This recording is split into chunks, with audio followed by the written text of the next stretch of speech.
Meanwhile, Republicans are fired up, but enough to shut the government down. How to put a stop to what even some Democrats say is a huge constitutional leap. To our Fox Biz All-Stars, Liz McDonald, Mark Serrano, and Tracy Burns. Liz, what can they do? Anything? You know, I was just thinking, I'm rethinking this. Supreme Court Justice Elena Kagan.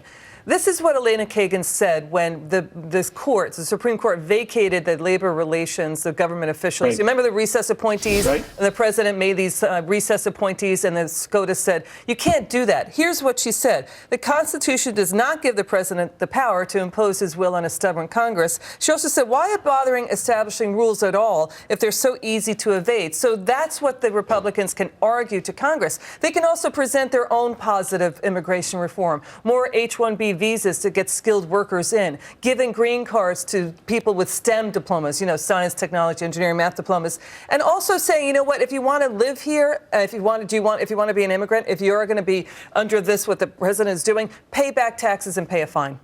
You know, Mark, the bottom line is that the president's saying he's doing this because Republicans blocked him at every turn.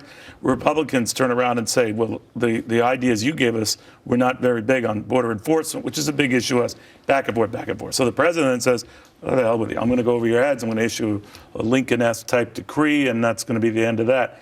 How do they avoid looking like obstructionists then? I'm not sure they do. Keep in mind, this is all about timing. There's still 2 months before the Republicans control Congress. So the president is doing this now to capitalize, sort of take back the agenda since the election loss. Well, an executive order still lasts unless it's challenged. Right, but what he's in effect doing is he's challenging the Republicans to say, you have to deliver a budget to me by December 12th. I challenge you to deliver one to me with money taken out for the agencies that take care of immigration. That's what he wants. He wants a budget showdown. That's what this is all about right now. And he won't accept like a line item spending bill. No. It's either spending bill. He'll reject that out of hand. Shutdown. That's what this is really all about. I mean, Carly Fiorina, first of all, should run for president. She's so articulate and fabulous. Very powerful. She said it. Lizzie said it the other day. He's goading the GOP. They have to grow up. It's like the little kid in the playground who tried to get you to do something bad, and then next thing you know, you were after school with detention. Don't fall for it. But then what do they do? Put stuff on the table. Offer stuff. I understand that. But if they don't challenge him on this, or let's say they present legislation or budget that removes the funding for security in this, then he's not going to accept that. He's going to shove it back, and it's all or nothing. They cannot say, well, then we're going to shut this government down. Well, wait a minute, though. They had a showdown a year ago. What price did they pay? Look at the election results. No, but there was no price to be paid. Don't do a shutdown because they do another way. Could they defund parts of the immigration order that the president, in other words, defund the budgets for the agencies the president that in the past on this sort of stuff has always found a way to win on these PR arguments. But they tried to, they defunded the president wanted Guantanamo shut down. Right. And the GOP came in and said, you know what, we're not, and Guantanamo is still up and running. Right.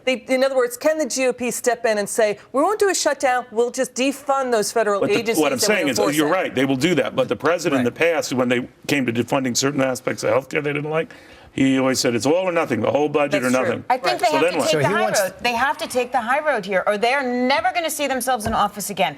This is the Republicans. But the high road is letting him do this? The high road is putting stuff on the table that there has to be another option. In the meantime, Tracy, you're saying you're accepting this. You're not going to challenge this. I'm saying that they accept it with options, with caveats. And then the president rejects it. Yes. But the president's going to be the one who, in the eyes of the media, looks great. And not the Republicans. But that's just it. The media is also at fault here. Okay? Absolutely. Because they're going to focus on a dreaded government shutdown instead of the